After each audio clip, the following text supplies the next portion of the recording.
नमस्कार, आदाब, सत श्री अकाल, जय भीम, जोहार। मेरा नाम है नवीन कुमार। भारत का पूरी दुनिया में डंका बज रहा है। झुमरी, तिलैया, गोंडा, बलरामपुर, पलामू, चतरा, बस्तर, बैतूल वाले पिछले कुछ साल से पासपोर्ट चमकाते हुए पेरिस में ब्रेकफास्ट करते हैं, लंदन में लंच और डेनमार्क में डिनर। मेरे औरंगाबाद के एक आदमी ने तो बताया कि न्यूयॉर्क हवाई अड्डे से निकलते ही टैक्सी वाला भारतीयों को मुफ्त में अमेरिका घुमाता है, होटल वाला फ्री में खाना खिलाने लगता है और जो बिडेन व्हाइट हाउस में सारे भारतीयों को कॉफी पिलाते हैं। क्या कहा? मजाक मत कीजिए। तो शुरू किसने किया था? मोदी जी और अमित शाह का भाषण सुन लीजिए तो लगेगा कि हम इंडिया वाले इंडिया में कम, अमेरिका, इंग्लैंड, ऑस्ट्रेलिया, स्विट्जरलैंड में ज्यादा रहते हैं और हमारा पासपोर्ट ना होकर सोने की खान है। हंसिए मत। हमारे यहां एक कहावत है, बाप मरा अंधेरे में और बेटे का नाम पावर हाउस। हम भारतीयों का यही हाल है। जियो का सिम लेने के लिए 3 दिन तक कूड़े के ढेर पर खड़े रहेंगे और कोई कहेगा कि देखो तुम्हारा पासपोर्ट चमका दिया है तो लगेंगे ताली पीटने। पता नहीं आपको पता है या नहीं कि भारत में 100 में से केवल 5.5 आदमी के पास पासपोर्ट है। 94.5 आदमी ने तो कभी फॉर्म ही नहीं भरा पासपोर्ट का। मैं जब दिल्ली आया था तो यह भी अमेरिका से कम नहीं लगता था मुझे।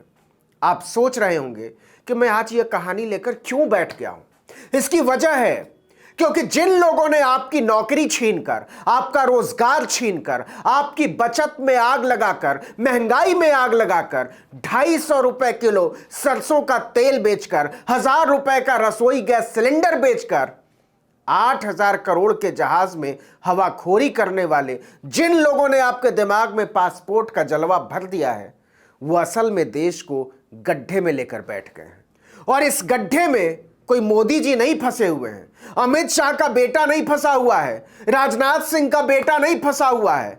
ये सब तो राज भोग रहे हैं साहब। फंसे हुए हैं हम, फंसे हुए हैं आप और वो तमाम लोग जिनकी पीठ विकास के फरेबी नारों से उधेड़ ली गई है। वरना सच ये है कि नरेंद्र मोदी के राज में भारत में गरीब और गरीबी दोनों की संख्या में भयावह बढ़ोतरी हुई है। जब से नरेंद्र मोदी प्रधानमंत्री बने हैं तब से 2 चीजों में भारत दिन दूनी और रात चौगुनी तरक्की कर रहा है। पहला जुमलों में और दूसरा गरीबी में। दुनिया हमारी हालत पर हंस रही है। देखिए कि जर्मनी के बॉन शहर में एक बहुत नामी शोध संस्थान है, IZA institute of labour economics. इस संस्थान ने एक रिसर्च किया है। यह रिसर्च कहती है कि पिछले 8 साल में भारत में गरीबी रेखा से नीचे रहने वाले लोगों में 76 मिलियन की बढ़ोतरी हुई है। 8 साल का मतलब क्या होता है? 2012 से लेकर अभी तक। 2014 में तो भारत में मोदी महान आ चुके थे। हम सब उनकी आभा से चकित और चमत्कृत थे, अभी भी हैं। फिर देश डूब कैसे गया? गरीब और गरीब कैसे होते चले गए? बोले तो थे कि अच्छे दिन आएंगे। जर्मनी का शोध कह रहा है कि इससे बुरे दिन कभी नहीं थे। 76 मिलियन का मतलब होता है 7 करोड़ 60 लाख। 60 करोड़ 60 लाख नए गरीब जुड़े हैं पिछले 8 सालों में।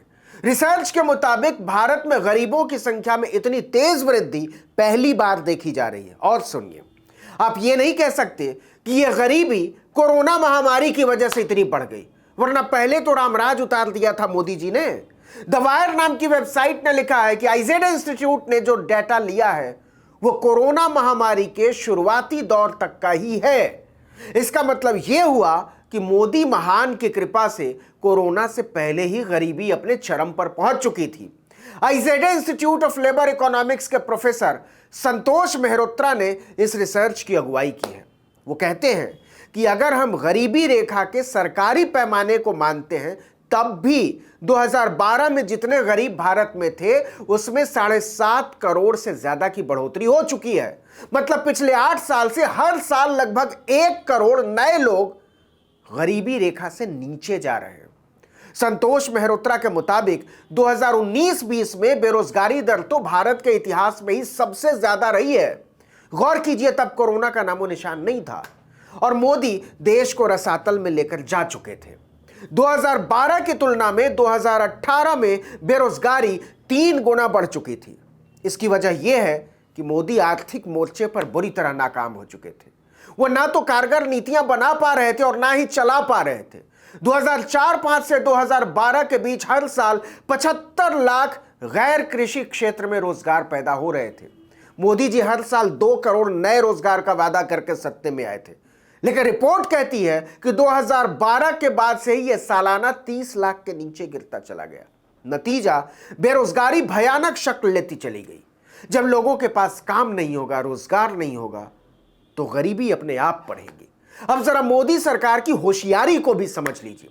भारत सरकार पहले प्रति व्यक्ति खपत के आधार पर हर साल गरीबी के आंकड़े जारी करती थी। इसे CES डेटा कहा जाता था, कंजम्पशन एक्सपेंडिचर सर्वे। देश की स्थिति को समझने का यह जरूरी औजार माना जाता है। इन आंकड़ों के आधार पर नीतियां बनाई जाती हैं। पूरी दुनिया के देश इस तरह के आंकड़े जमा करते हैं और जारी करते हैं। इसमें हमारे देश के अर्थशास्त्री कड़ी मेहनत करते हैं इसको बनाने में। लेकिन जब मोदी जी ने देखा कि देश संभाले नहीं संभल रहा, तो उन्होंने अपना काम ठीक करने की बजाय जनता की आंखों पर ही पट्टी बांधने का फैसला कर लिया। प्रति व्यक्ति खपत का आंकड़ा इकट्ठा करना और जारी करना ही बंद कर दिया। देखिए कि 2011-12 से ही प्रति व्यक्ति खपत का आंकड़ा नहीं आया है हम लोगों के सामने। हुआ होगा, जमा किया होगा, लेकिन जारी नहीं किया। दूसरी होशियारी समझिए, नेशनल सैंपल सर्वे यानी NSO भी हर 5 साल में प्रति व्यक्ति खपत का एक सर्वेक्षण करता है, लेकिन 2017-18 के CES डेटा को भारत सरकार ने सार्वजनिक ही नहीं किया।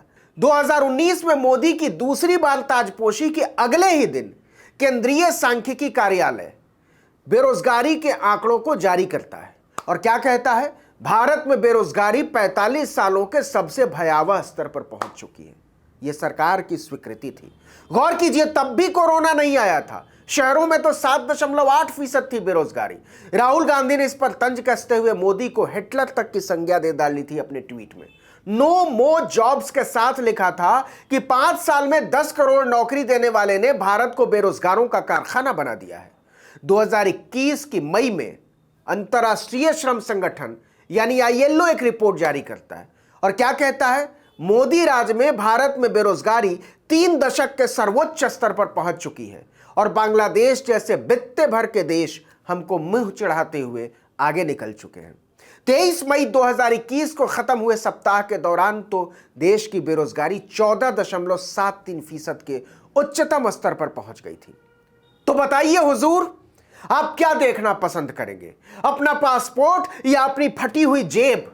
उज्ज्वला योजना का सिलेंडर भराने में नाकाम लोगों को यूरोप टूर का सपना दिखाने वालों की क्या सलाह है? और क्या सलाह है अयोध्या के घाट पर जले हुए दियों से बचा हुआ तेल जमा करने वाले गरीबों को? और क्या सलाह है इंजीनियरिंग, MBA और MCA जैसी भारी भरकम डिग्री लेकर क्लर्क तक बनने में नाकाम हो गए नौजवानों को?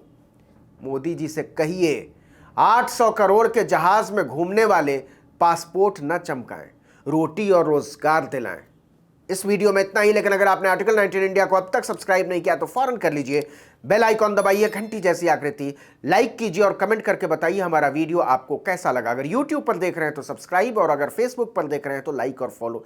यूट्यूब पर देख रहे हैं तब भी फेसबुक को लाइक और फॉलो कर लीजिए, और अगर फेसबुक पर देख रहे हैं तब भी हमारे यूट्यूब चैनल को सब्सक्राइब कर लीजिए। नमस्कार।